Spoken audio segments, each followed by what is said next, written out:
So Simone gone home. Dr. Shani Roper, curator of the UN Museum, recently returned from a trip to Scotland to retrieve a specimen of the giant Galliwasp, which is now repatriated to the land of its birth. Good morning, Doc. Welcome. How are you? Thank you. I'm good. How are you? I can't complain. Give thanks. Yes.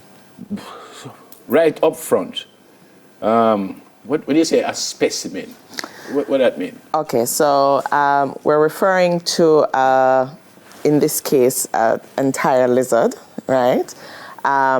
It's dead, and it's stored or preserved in a way that gives it a lengthy life for research, display, public education engagement. Yeah.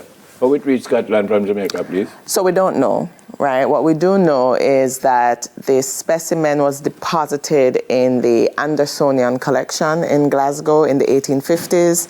And then the Hunterian, which is the museum component of the University of Glasgow, absorbed that collection in the 1880s.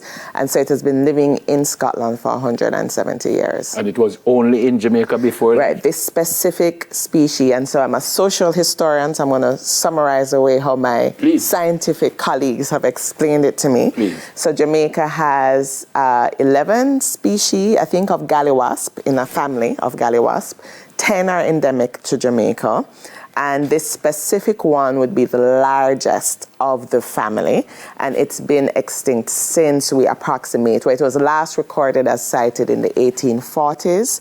So we believe that it's been extinct since the 1850s. All right. I can understand that because it belonged to us, it should be here. Mm-hmm. Now that it's here, what happened? Right. Okay. So just for a little bit more context. Please. So the Hunterian, which is the museum's body associated with the University of Glasgow, deaccessioned the specimen, which means they removed it from their collections.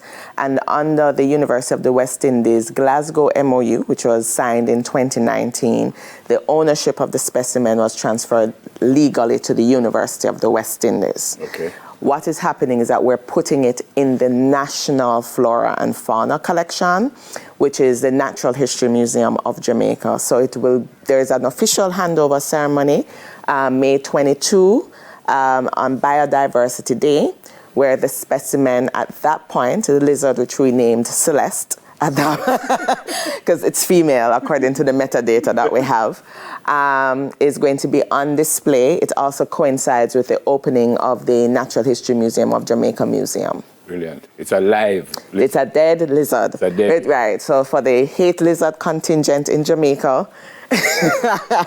No, not hate.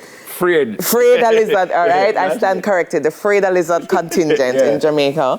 That's it's right dead. We're looking at, right? Right, yeah, that's what we're looking at. It's actually, so it is a fairly large lizard. I think for most people, when they think of lizards, a big lizard, they think of ground lizards. Right. So this one is a more kind of substantial. So it's bigger than a ground lizard? Well, I can't say scientifically explicitly that, but I know that when we think of, and a lot of people in Jamaica, because we were on Beyond the Headlines last night, a lot of people spoke about Galliwasp. It's just that this one is the largest of all of them. So we are not going to have any live Galliwasp around? No, well, you know what? This specific species is, as the zoologist says, is retiring and actually lives in swampland. So its habitat in Jamaica, if I remember correctly, is in where would be, let's say, the Black River morass. Are you suggesting that it might very well be a Galliwasp? Well, the same way we rediscovered iguanas, right? That we thought they were extinct. Anything is possible, right? And of course, because they're not in your face, and they would have been.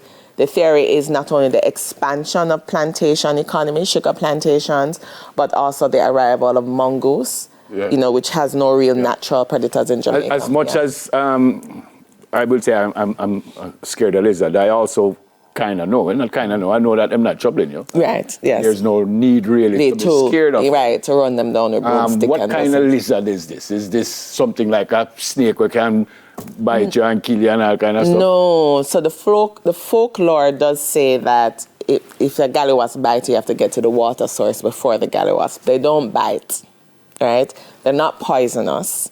And this specific one is already natural to swamp-like conditions, so they probably are there before you get there. I've yes. already said that it belonged to us and it should be here. But what's the benefit of bringing it back? To be fair. So okay, there are multiple benefits. So the first is that I'm going to start with the immediate. A lot of scholars who study herpetology, study lizards, study the environment, have never seen one. If you want to see a Galliwasp, you have to go to the United Kingdom to see it. Okay. So the mere fact that it comes back, right, is that we're able to have scholars be able to look at it, and it fosters research. The second thing is that the repatriation process is fostered by the MOU. A lot of discussions around repatriation happen government to government. In this case, it's just institution to institution, so it's private. It doesn't require states to get involved. It doesn't require us to navigate international conventions. So actually, this is the first repatriation of a natural history specimen in the Caribbean and possibly in the world. And it opens the door for other ways to think about return that are less focused on state to state. And this is private to private. So it's, it's going straight into the national collection. Do you have to pay anything to get it back? So no. So the center of the Glasgow Caribbean Center for Development Research, which was established under the MOU, facilitated the trip. So they covered it, and their pillars are around health, research, culture, and economics. Yeah. And they provided us with funding to go. Oh, beautiful. Yeah. Apparently, I have a true or false. Yes, you do have a true or false. Is you going to give me the questions? Or are you going to come up on screen? Yeah, you're going to come up on screen. All right, here we go. This okay. is not the only known specimen in the world. Okay, true or false? This is not, I know, please, this is not the only known specimen in the world. True. Wrong, false, yeah. All right. Mm-hmm. Next one. This repatriation is a young adult. No, well, she don't tell me already, say Celeste is a female, so that is false. That's false, yes. Yeah, next one. It's over 170 years old. True. Yes, that's All true. right, yes. so we're going 2-1, may I lead you? Come again. This is the first repatriation of its kind in English-speaking Caribbean. True. Yes. All right. Yes. 3-1. Come again. That's it. Yes. The return of the giant Galliwasp. You already said that it's going to be in the museum. When will that happen, and when can the average Joe go down and look at it? So it will be open, the official transfer, the legal one, will happen May 22nd at the Institute of Jamaica, and it will be on display at the Natural History Museum of Jamaica on East Street. By the way, how did you feel about this when you actually... Oh, so I was very excited, actually.